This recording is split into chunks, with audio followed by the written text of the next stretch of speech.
Story 1. In my first job, I worked in it as an access and permissions administrator at a large company with significant technological debt. The environment included custom software dating back to the Windows 9X and even DOS era. Initially, the work was quite tedious, involving a lot of back-and-forth communication between multiple departments. We had to ensure that each employee had the necessary training and documentation to access data in the scope requested by their manager. Additionally, we needed approval from the manager of the department related to the system role in question. On top of that, the company's excessive paper-only bureaucratic workflow made the work go at a snail's pace. A single SAP account for a blue-collar worker required at least 3 forms signed by different people. The heads of departments responsible for signing those papers didn't feel any urgency to send them to us quickly. A good example of this is when I, myself, waited over 2 weeks after being hired in the IT department before my first account was set up. Until then, I only had a guest account that allowed me to access the main internal website with the company's procedures, regulations, and other basic information. Up to this point, each signed form had to be physically delivered to us, which was agonizingly slow given that the company had multiple branches. We decided to automate away the paperwork. Our first step was to allow the use of scanned documents. It was a partial success. While it eliminated the courier delays, management still required us to sign the physical copies afterward, which we mass-stamped at the end of each month. The next step was to introduce a fully electronic workflow.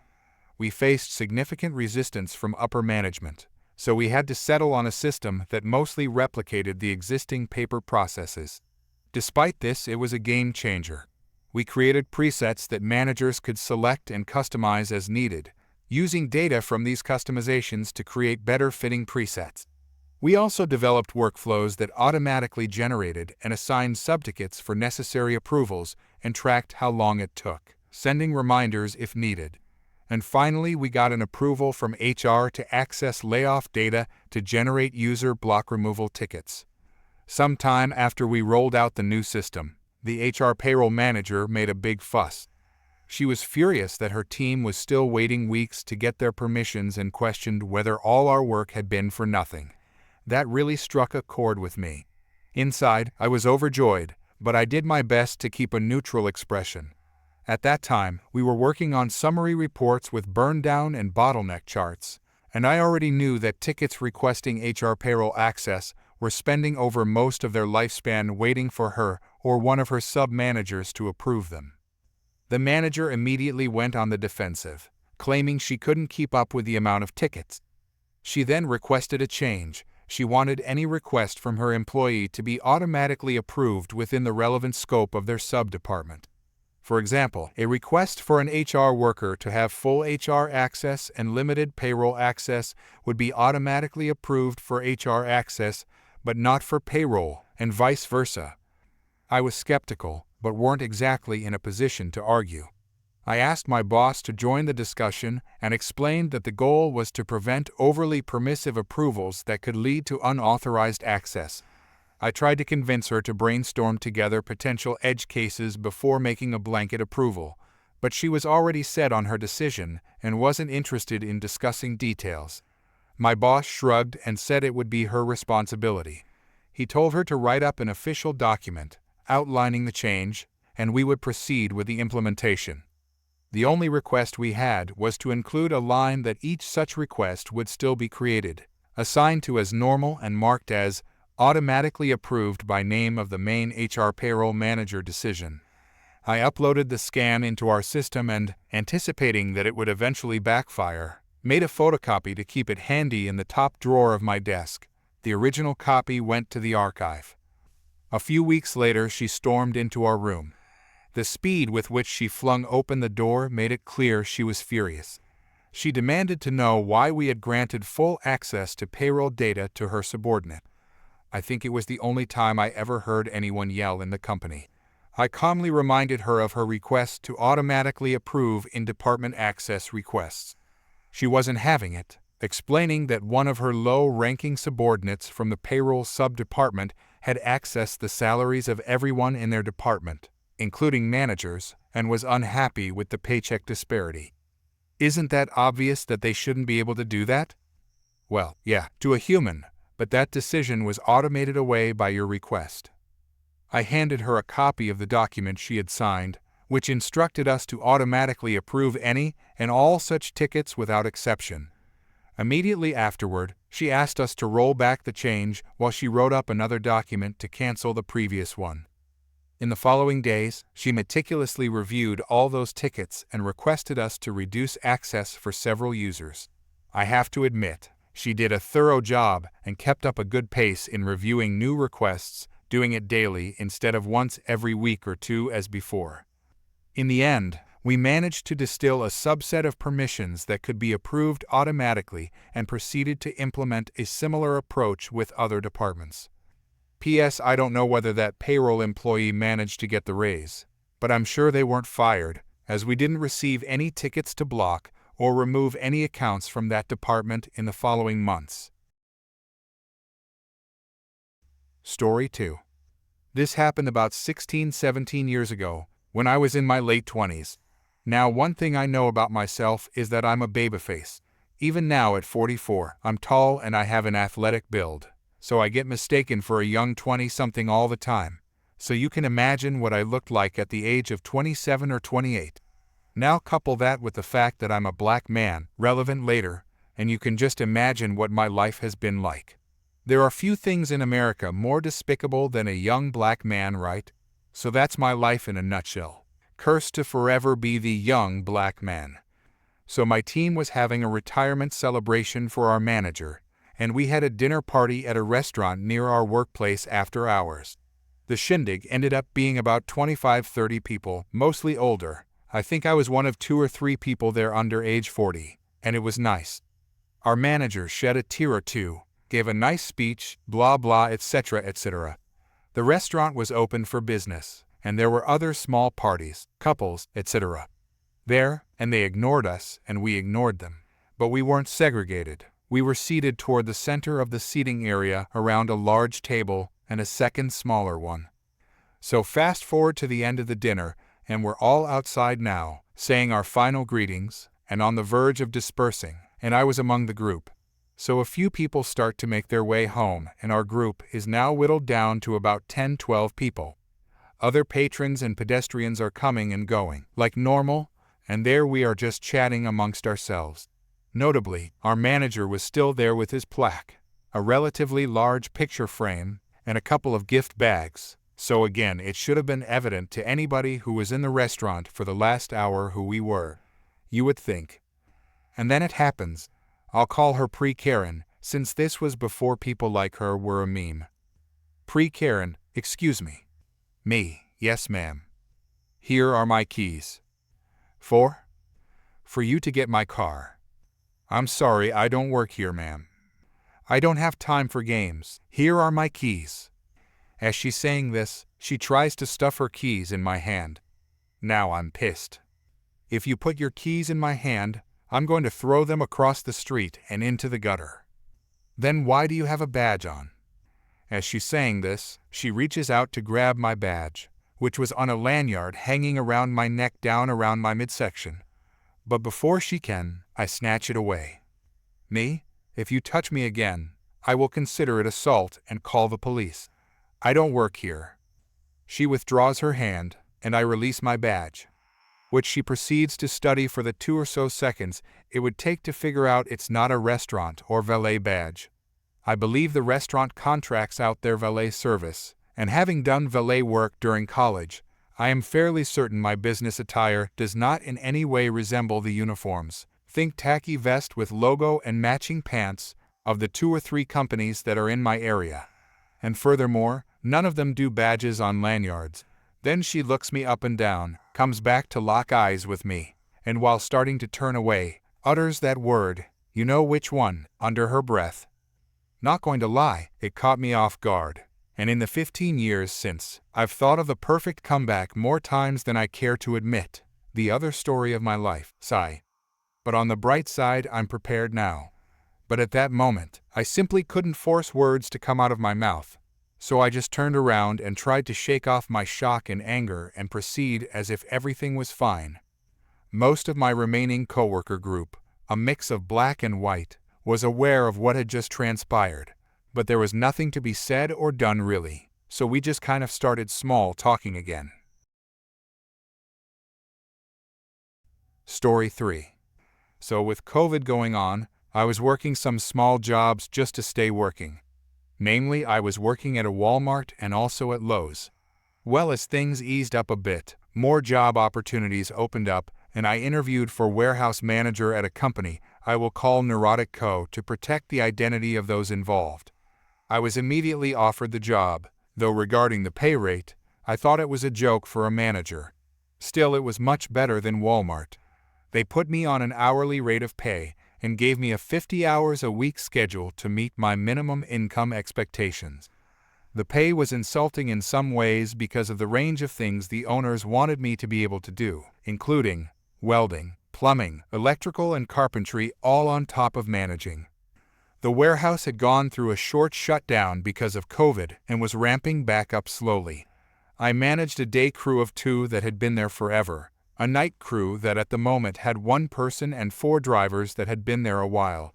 My hours aligned mostly with the night crew as they needed the most help, and the daytime guys could handle it well enough.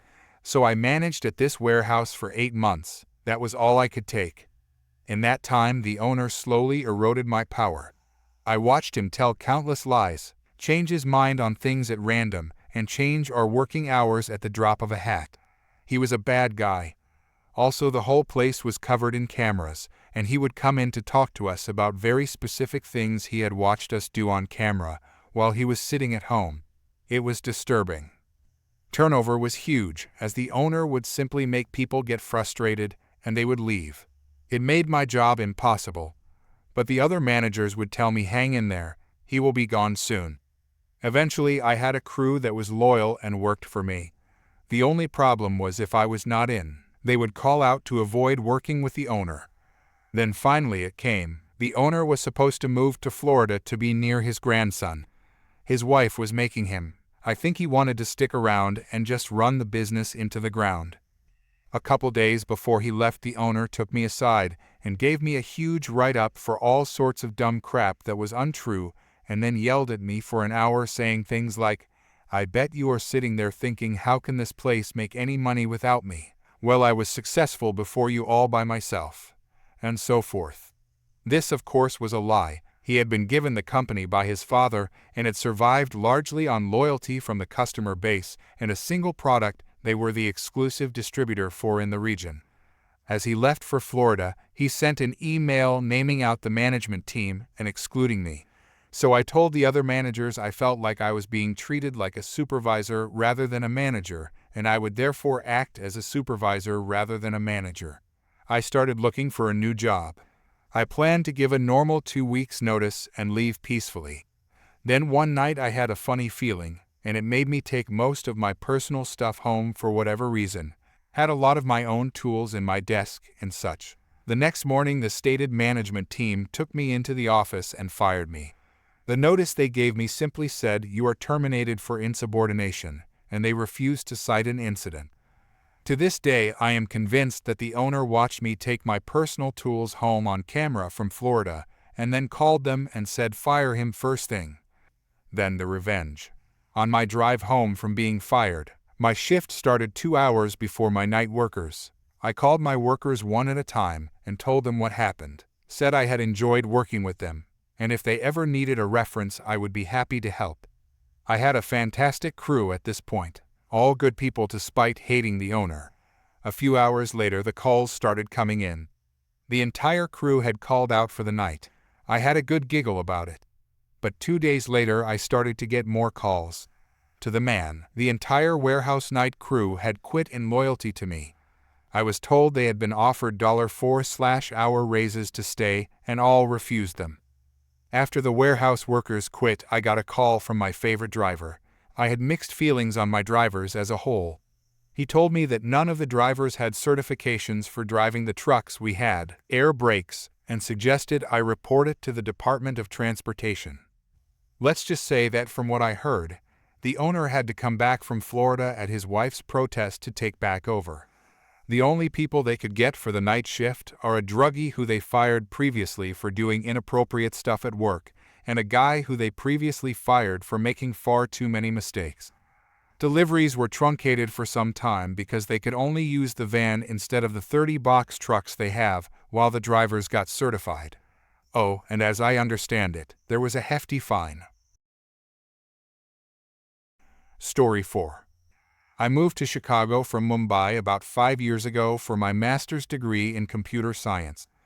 The transition wasn't easy, but I eventually found my footing and even landed a great job at a tech startup. The best part was finding a tight-knit group of friends, all Indian expats like me who understood the struggle of building a life in a new country while staying connected to our roots. Last summer, my friend and I decided to try this new cafe that had opened near downtown. We'd heard great things about their chai, and as Indians, we're always on the hunt for authentic tea that reminds us of home. The plan was simple. We'd hang out there for a bit. Then our other friends would pick us up to go watch a movie. The cafe was pretty crowded when we arrived, but we managed to snag a cozy corner table. I was telling my friend about this hilarious thing that happened at work when I noticed this older white lady at the next table basically turning her whole body toward us, trying to listen in on our conversation. It was super uncomfortable. I suggested to my friend that we switch to Hindi since the lady was being weird. She nodded, and we continued our conversation in Hindi. That's when things started getting bizarre. The woman's face turned redder by the minute, and she kept shooting these death glares our way. A few minutes later, our waiter approached our table and apologetically informed us that another customer was uncomfortable and wanted us to speak English. I politely told the waiter that the language I choose to speak is my personal choice. The waiter was really understanding about it and assured me she respected my decision. We watched as the waiter went back to Karen's table. Whatever the waiter told her must have really set her off because she suddenly jumped up from her chair. She started screaming about how this was America and that we should speak English or go back to our country. The entire cafe went silent. People started staring, and the manager rushed over to handle the situation. When the manager told her to lower her voice or leave, she only got louder, yelling accusations about us possibly being terrorists. My friend and I just sat there, frozen in shock. The manager and other staff members eventually managed to escort her out, but not before she knocked over her chair and continued screaming racist slurs. We thought that was the end of it, so we finished our drinks and headed out about 20 minutes later. But there she was, waiting on a bench outside like some deranged stalker. The moment she saw us, she launched herself at me, wielding her metal water bottle like a weapon. She was screaming about teaching me to respect this country while calling me horrible names. She started hitting me with the bottle while screaming incoherently. My friend tried to pull her off me and got struck in the head several times for her trouble. She collapsed onto the sidewalk, holding her head. Some passers-by rushed to help us, trying to restrain Karen. That's when my two other friends showed up to pick us up. Now, these guys are both over 6 feet tall and built like bodybuilders. The moment Karen saw them approaching, she stopped her assault but kept screaming threats. One of my friends immediately shouted for someone to call the police since we'd been assaulted. Someone had already dialed 911, and within minutes, we heard sirens. That's when Karen's entire demeanor changed. She started sobbing and trembling, telling the officers that we had attacked her and she was just defending herself. Thankfully, there were plenty of witnesses who saw what really happened, including cafe staff who came outside when they heard the commotion. They all backed up our version of events. The paramedics arrived to check on my friend, who ended up needing stitches from where the bottle had struck her head. The police arrested Karen, and we later found out she had a history of similar racist incidents. She was charged with assault and battery, and thanks to all the witnesses and security camera footage from the cafe, she couldn't talk her way out of it. She ended up getting sentenced to 2 years in prison and mandatory anger management classes. The incident made the local news, and the cafe owner later reached out to personally apologize, even though none of it was their fault. They ended up hosting a multicultural event series celebrating different languages and cultures, which became a huge hit with the community. Story 5. This happened in the early 2000s. I used to be a freelance front-end developer and a search engine optimization guru. Back then, getting on the front page of Google was pretty simple. Link exchanging was popular but risky. I never did that, but I did have a single website that had serious page rank clout due to it being linked as a trusted source, directly from one of the top and most trusted websites in the world. I would use this website for the best clients to get their PageRank and search engine position, leapfrogging other, older and more trusted websites. One day I was approached by someone I'll call Bob. Now Bob sold travel packages. He needed to revamp his basic, existing website, with a complex website built with pretty tricky back-end coding. I could do the front end, but I had to hire a back-end dev to build the functionality. Bob had a major launch in a month's time, and it had to be ready. I usually ask for a 25% deposit up front, but Bob said no. He was stung by the last developer and wasn't going to lose any more money. Now, from the moment I met Bob, my gut was telling me this was going to end badly. The problem was I needed the money, and it was worth quite a lot of money for me and my developer. I skipped the deposit on the promise he paid in full before it went on his server. Bob agreed. For an entire month, we worked day and sometimes all night to get this done in his time frame. With a day to spare, we had done it, and I'd never been so proud of what we had achieved. I was honestly excited to show Bob. The next day, I sent the link to my test server, and he phoned me to discuss it. Bob said everything looked good, but he was worried his server's PHP version may be too old to run it. I assured him it would, but he said he was too scared it won't, and we would scrub our hands of it.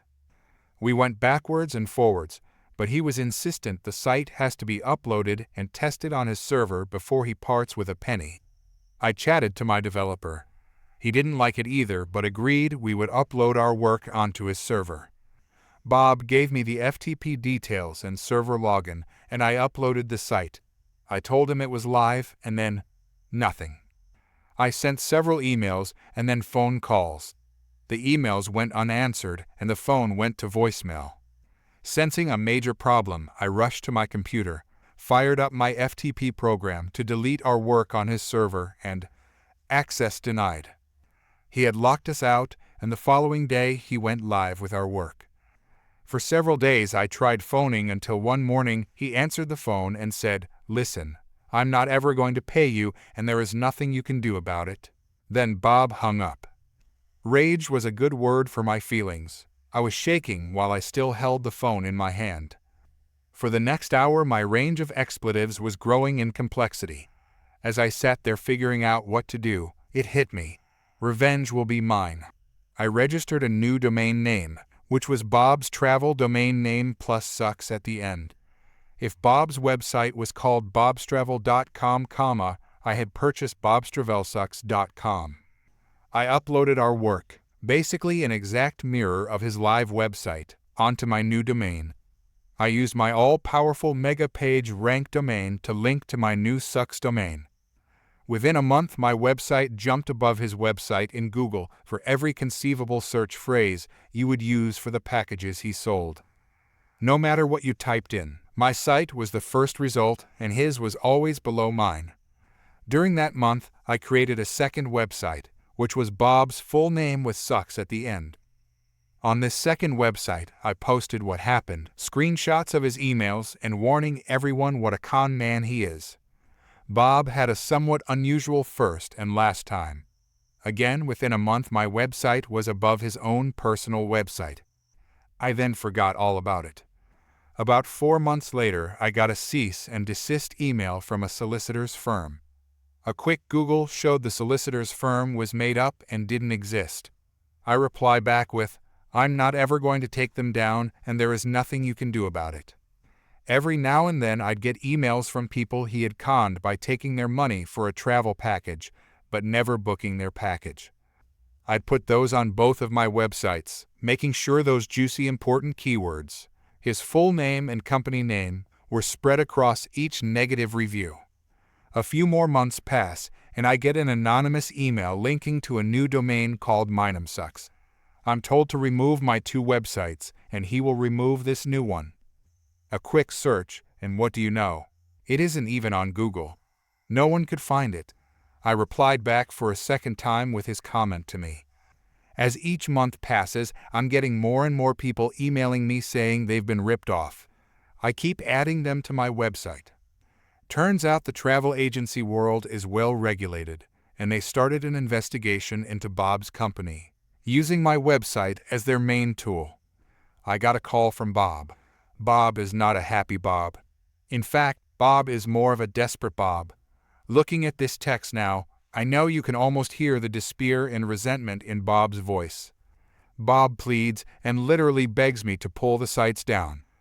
Not only is he being investigated by the Travel Agency Association, but he had some very important friends that didn't appreciate the bad press he was causing in their circles. He offered to pay me the money he owed. Nothing more, just what he owed. For the 3rd time, and with a massive smile on my face, I say, listen, I'm not ever taking them down, and there is nothing you can do about it. Roll on a few months, and I discover his travel company has been removed from all travel associations. No matter what you typed into Google, my website outranked him, and all the bad reviews on my site were the first thing his potential customers would see. I crippled his business so badly, it went bust.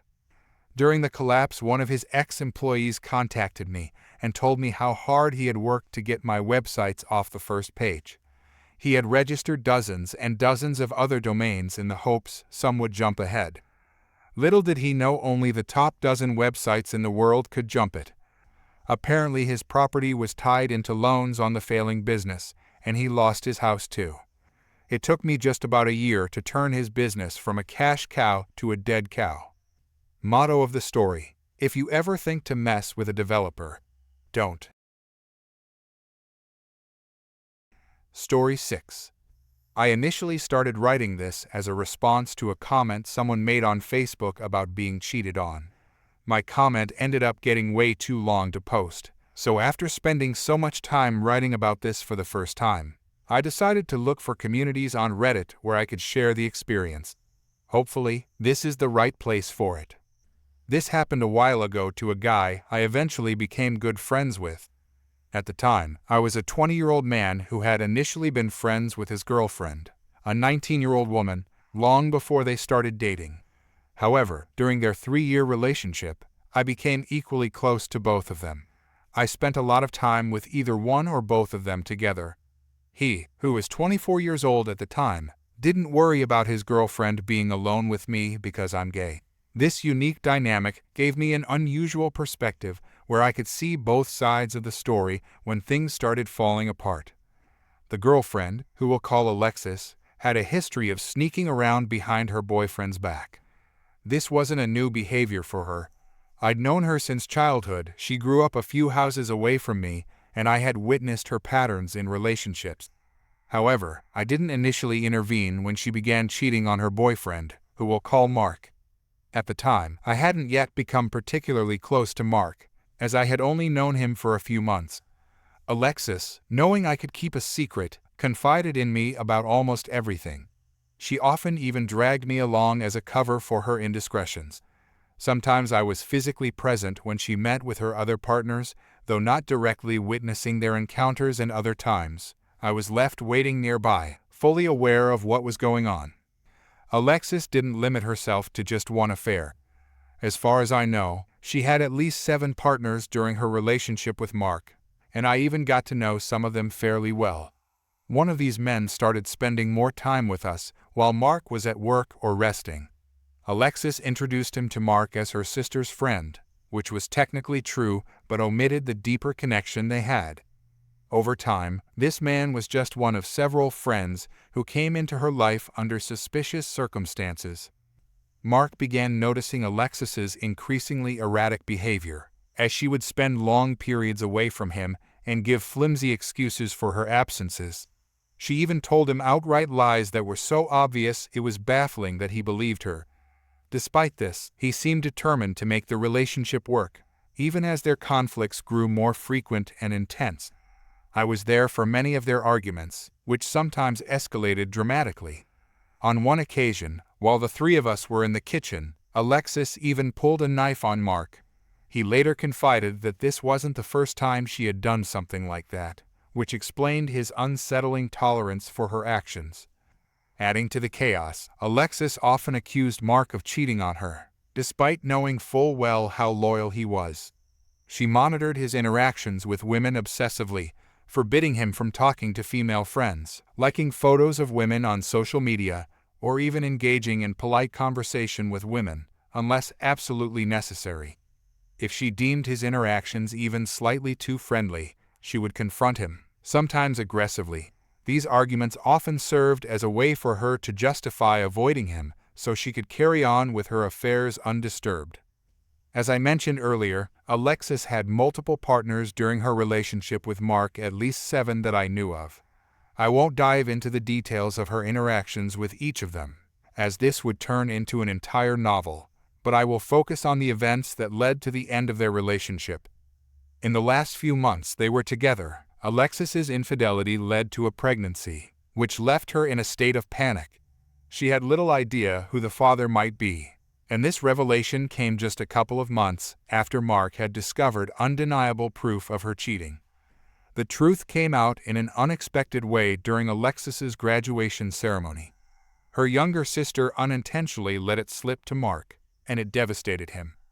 After this incident, Mark and I became much closer friends. Our bond grew so strong that I eventually asked Alexis to stop sharing details about her escapades with me. I had been carrying an overwhelming amount of guilt for withholding so much information from Mark, especially given how much he had done for me. Alexis's behavior during this time was beyond troubling. She expected complete loyalty from Mark while showing none herself. To make matters worse, some of the men she cheated with were people Mark considered close friends from high school. The guilt I felt intensified when I fell on hard times and became homeless.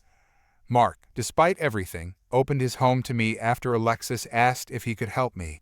It wasn't actually his house, it belonged to his parents, but Mark and his brother-in-law were the only ones living there at the time. Mark had to sneak me in because his parents and sister were extremely prejudiced and wouldn't have approved of me being there, as I'm black and openly gay. I felt terrible accepting his help, knowing how much I was keeping from him about Alexis's actions. Even after I asked Alexis to stop confiding in me, she found indirect ways to let me know what she was up to or made it so obvious that I couldn't ignore it. This only deepened my internal conflict. Alexis had always treated me well in our friendship, almost like a sister would, which made it difficult for me to betray her trust. However, as my friendship with Mark grew, being her confidant became a burden I could no longer bear. The weight of everything she had done was overwhelming, and I thought I made that clear when I asked her to leave me out of it. So, I was shocked when Alexis, after discovering her pregnancy, came to me with an outrageous request. She wanted me to tell Mark that the baby was his. She didn't just want him to believe it, she needed him too, because he was, in her eyes, the best option among all the potential fathers. Mark, despite living with his parents, had a stable income, a good job, and had stuck by her even after learning about some of her infidelities. Most importantly to her, Mark's family had money. None of the other potential fathers fit her criteria. They were either unreliable, broke, involved in criminal activity, or battling personal issues like substance abuse. One was even underage. Alexis's desperation and willingness to manipulate Mark into a lifelong commitment were deeply unsettling. When I finally spoke to Mark about the situation, I didn't reveal everything I knew, but I did offer him crucial advice to only sign the birth certificate after a DNA test confirmed his paternity. He seemed uncertain at first, but he later thanked me profusely for that advice. As it turned out, the baby wasn't his. This revelation marked the end of their relationship. Mark eventually moved to another state, and we lost touch for several years. When I reconnected with Mark years later, he seemed to be in a much better place. He repeatedly expressed gratitude for the advice I had given him that night, acknowledging how close he had come to being trapped in a situation that could have derailed his life. For my part, I was relieved that I had done at least that much for him, especially given all the secrets I had kept during that tumultuous time. Fortunately, Mark understood the difficult position I had been in and never held it against me. Looking back, this experience taught me a lot about loyalty, friendship, and the importance of standing up for what's right, even when it's uncomfortable. It's a chapter of my life I won't forget, and I hope sharing this story can help others navigate their own complicated relationships.